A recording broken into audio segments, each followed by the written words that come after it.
ಮಾಡಿದವರೆಲ್ಲ ನಮ್ಮದಾದಂತಹ ನಾಲ್ಕಲೋಕಕ್ಕೆ ಬರ್ತಾರೆ. ಹೌದು. ಅವರ ಪುಣ್ಯ ಎಷ್ಟುಂಟು ಅದಕ್ಕೆ ತಕ್ಕ ಹಾಗೆ ಅವರಿಗೆ ವ್ಯವಸ್ಥೆಯನ್ನು ಮಾಡುವವರು ನಾನು. ಆದರೆ ನೀನು ಬಂದದ್ದು ಆ ಉದ್ದೇಶದಿಂದ ಅಲ್ಲ. ನಾಲ್ಕಲೋಕದಲ್ಲೇ ಇರುವುದಕ್ಕಾಗಿ ನೀನು ಬಂದವಳು ಇಲ್ಲ. ಅದಕ್ಕೂ ಒಂದು ವ್ಯವಸ್ಥೆ ಉಂಟು ನೋಡು. ಹೇಗೆ? ರಾಣಿ ಭವನ ಅಲ್ಲಿ ಇರುವುದಕ್ಕೆ ನಿನಗೆ ವ್ಯವಸ್ಥೆಯನ್ನು ಮಾಡ್ತೇನೆ. ಎಲ್ಲಿ ರಾಣಿ ಭವನ? ಹೌದು. ಅಂದ್ರೆ ಅಷ್ಟು ಮಾತ್ರ ಅಲ್ಲ. ರಾಣಿ ಭವನ ಅಂದ್ರೆ ನನ್ನ ಮಡದಿಯಾದಂತಹ ಸಚಿ. ಓಹೋ, ಅಂದ್ರೆ ನಿನ್ನ ಒತ್ತಿನಲ್ಲಿ ಕೂತ್ಕೊಳ್ಬೇಕಂತ. ಹೌದು. ಹಾಗೆ ಅಲ್ಲೊಂದು ವ್ಯವಸ್ಥೆಯನ್ನು ಮಾಡ್ತೇನೆ.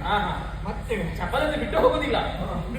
ಇನ್ನೊಂದು ನೋಡುವಾಗ ನಾಟ್ಯ ವೈಭವದಲ್ಲಿ ನೀನು ಕರಣಕ್ಕೆ ಇದ್ದೀಯನ್ನೋ ಹಾಗೆ ಭಾವಿಸಿದ್ದೇನೆ. ಓಹೋ, ಅದು ಕಾಣುವಾಗಲೇ ಅರ್ಥ ಆಯ್ತಾ ನಿನಗೆ? ಹೌದು.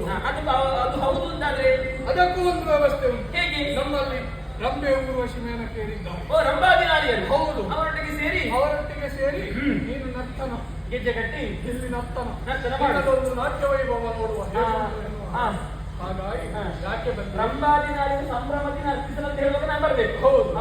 ಅವರೊಟ್ಟಿಗೆ ಬರುವಾಗ ನಾನು ನೋಡ್ಲಿಕ್ಕೆ, ನೀನು ಕುಣಿಲಿಕ್ಕೆ ಒಳ್ಳೆದಾಗ್ತದೆ. ಹಾಗಾಗಿ ನೀನು ಯಾಕೆ ಬಂದಿದ್ದಿ? ಎಲ್ಲಿಂದ ಬಂದವಳು? ನಿನ್ನ ಹೆಸರೇನು ಹೇಳುವೆಯಾ? ರಂಭಾದಿ ನಾಡಿನೊಟ್ಟಿಗೆ ಸೇರ್ಬೇಕು. ನಿನ್ನ ರಾಣಿ ಒಂದು ಅವಕಾಶ ಮಾಡುತ್ತೀನಿ. ಹೌದು. ನಿನ್ನ ಕತೆ ಗೊತ್ತಿಲ್ಲ ಅಂತ ಭಾವಿಸಿದ್ದೀನಿ ನನಗೆ. ಹಿಂದೆ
ಎಷ್ಟು ಚಂದದ ನಾಟ್ಯ ನಿಮ್ಮದು. ಹೌದು.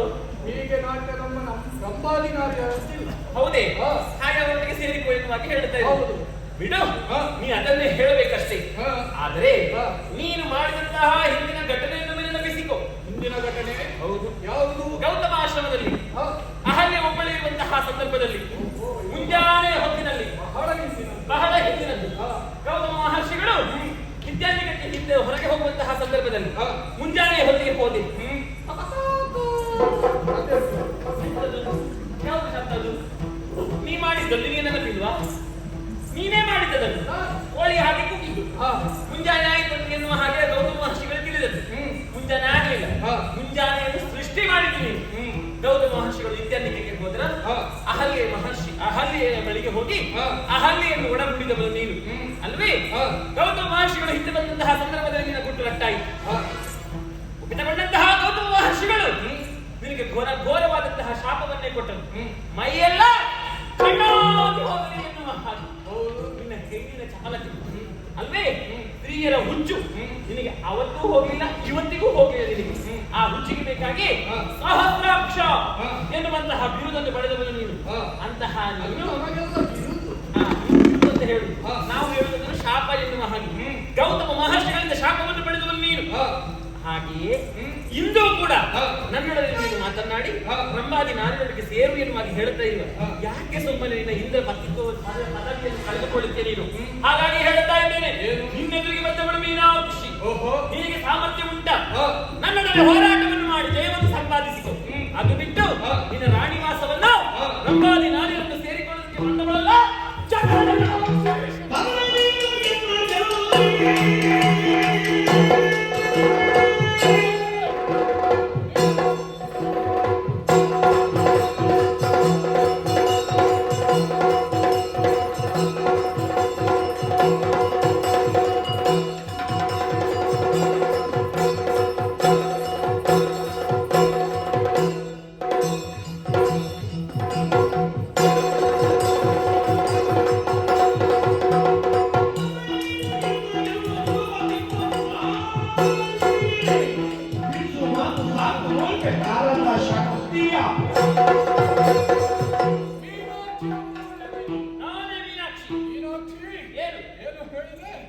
ಹೆಣ್ಣು ಚಪಲ ನನಗೆ. ಹಾ.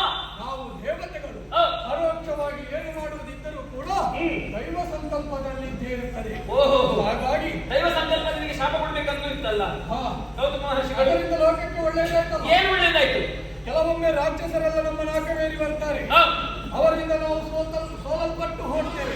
ಯಾಕೆ ಹೇಳು? ಯಾಕೆ? ಅವರು ಅಜನಿಂದಲೂ ಈಶ್ವರನಿಂದಲೂ ವರವನ್ನು ಪಡೆದು ನಮ್ಮದಾದಂತಹ ನಾಗಲೋಕಕ್ಕೆ ಬರುತ್ತಾರೆ. ಆ ವರಕ್ಕೆ ಮನ್ನಣೆ ಕೊಟ್ಟು ನಾವು ಸೋಲ್ಲೇಬೇಕು. ಹಾಗಾಗಿ ಈಗ ನನ್ನನ್ನು ಗೆಲ್ಲುತ್ತೇನೆ ಎನ್ನುವ ಹಾಗೆ ಮುಂದುವರಿದು ಬಂದೆಯಲ್ಲ, ಏನು ನಿನಗೆ ಒಳಿತಲ್ಲ. ಮತ್ತೆ ಹಾಗಾಗಿ ಒಳ್ಳೆಯ ಮಾತಿನಲ್ಲಿ ಹೇಳ್ತಾ ಇದ್ದೇನೆ.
ನನ್ನ ಕೈಗೆ ಬಂದದ್ದು, ನಿನ್ನ ಕೈಯಿಂದ ಸೆಳೆದದ್ದು, ನಾನು ಕೈಗೆ ಬಂದದ್ದಲ್ಲ. ಹಾಗೆ ಅಷ್ಟು ಸುಲಭದಲ್ಲಿ ಕೊಡ್ಲಿಕ್ಕೆ ಆಗುದಿಲ್ಲ. ನಿನ್ನೊಳಗೆ ಹೋರಾಟವನ್ನು ಮಾಡಿ ನಾನು ಗೆದ್ದಿದ್ದೇನೆ ಅನ್ನೋದನ್ನು ನಾನು ಜನರಿಗೆ ಗೊತ್ತಾಗಬೇಕಲ್ಲ. ಈಗ ದೇವತೆಗಳಿಗೆ ಅದು ಗೊತ್ತಾಗಬೇಕು. ನೀನು ಆಯುಧ ಹಿಡಿಯಬೇಕಾದವರಲ್ಲ, ಮತ್ತೆಂತದ್ದು? ಅಡುಗೆ ಮನೆಯಲ್ಲಿ ಸೌಟಿ ಹಿಡಿಯಬೇಕು. ಅದು ಅಡುಗೆ ಮಾಡುವ ಸಂದರ್ಭದಲ್ಲಿ ಹಸಿವಾದ ಹೋಗಿ ಮಾಡ್ತೇನೆ, ಅದು ಬೇರೆ ವಿಷಯ. ನಾವು ಅಡುಗೆ ಮಾಡ್ಲಿಕ್ಕೆ ಬರ್ತದೆ, ನಮಗೆ ಯುದ್ಧ ಮಾಡ್ಲಿಕ್ಕೆ ಬರ್ತದೆ. ಯುದ್ಧ ಮಾಡೋದು ಹೇಗೆ ಎನ್ನುವುದನ್ನು ತೋರಿಸಿಕೊಡ್ಬೇಕಿತ್ತು. ಈಗ ಸೌಂಡ್ ಮಾಡುವ ಕೈಯಲ್ಲಿ ನನ್ನ ಹೋರಾಟವನ್ನು ಮಾಡಿ ಇರಲಿಲ್ಲ ನಾನು. ಈಗ ಅದು ನಾನು ಕೊಡುವುದಿಲ್ಲ ಅಂತ ಹೇಳಿದ್ದು. ಕೊಡಬೇಕಾದ್ರೆ ಶರಣಾಗತ್ತೆ ಹುಡುಗಿ. ಮೀನಾಕ್ಷಿ, ಏನು ನಿನ್ನದಾದಂತಹ ಸಾಹಸವನ್ನು ಕಂಡು ಮೆಚ್ಚಿದ್ದೇನೆ. ಆಗಲಿ, ಈಗ ನಾನು ಕ್ಷಮೆಯನ್ನು ಕೇಳಬೇಕು. ನಿನ್ನಲ್ಲಿ ಹೋರಾಟವನ್ನು ಮಾಡಿ ಸೋತಿದ್ದೇನೆ. ಕ್ಷಮೆಯನ್ನು ಕೇಳ್ತಾ ಇದ್ದೇನೆ. ಈ ಸಂದರ್ಭದಲ್ಲಿ ನಿನ್ನೊಳಗೆ ಕ್ಷಮೆಯನ್ನು ಯಾಚಿಸಬೇಕೆನ್ನುವಂತಹ ಉದ್ದೇಶದ ಹೋರಾಟವನ್ನು ಮಾಡಿದವಳಲ್ಲ, ನಿನ್ನ ಗರ್ಭವನ್ನು ನಾನು ಮುರಿಬೇಕೆನ್ನುವಂತಹ ಆಸೆ ನನಗಿತ್ತು. ಗರ್ಭವನ್ನು ಮುರಿದವಳಿದ್ದೇನೆ. ಈ ವಜ್ರಾಯುಧವನ್ನು ಹಿಡಿದುಕೊಂಡು ನಾನು ಏನು ಮಾಡುದು ಹೇಳಿ? ನನಗೆ ಬೇಕಾಗಿಲ್ಲ. ಇನ್ನೊಂದು ವಜ್ರಾಯುಧವನ್ನು ನಿನಗೆ ಒಂದು ವಿಚಾರ. ದಿಗ್ವಿಜಯಾರ್ಥಿಯಾಗಿ ಹೊರಟವಳು ನಾನು. ಎಲ್ಲ ಅವನಿ ಬಾಲಕರನ್ನು ಗೆದ್ದು ಕಪ್ಪವನ್ನು ಸಂಗ್ರಹಿಸಿದವಳಿದ್ದೇನೆ. ಈ ಸಂದರ್ಭದಲ್ಲಿ ಮತ್ತು ನನ್ನ ದಿಗ್ವಿಜಯಾರ್ಥಿಯನ್ನು ಮೇಲಕ್ಕೆ ಹಾರಿಸುವವಳಿದ್ದೇನೆ. ಅದಕ್ಕೆ ಬೇಕಾಗಿ ನಿನ್ನ ಆಶೀರ್ವಾದ ಬೇಕು. ಒಂದು ಆಶೀರ್ವಾದ. ಈ ನಾಲ್ಕಲೋಕದ ಪೀಠವನ್ನು ಏರುವಂತಹ ಸಂದರ್ಭದಲ್ಲಿ ಒಂದೊಮ್ಮೆಗೆ ನಿನ್ನನ್ನು ಸ್ಮರಿಸುತ್ತೇನೆ ನಾನು. ಅಷ್ಟು ಮಾತ್ರವಲ್ಲ, ನಿನ್ನ ಮನಸ್ಸಿನಲ್ಲಿ ಏನು ಯೋಚನೆಗಳುಂಟು, ಅದಕ್ಕೆ ದೇವರ ಅನುಗ್ರಹ ಸದಾ ನಿನ್ನ ಮೇಲಿರಲಿ. ನಿನಗೆ ಉಳಿತಾಗಲಿ.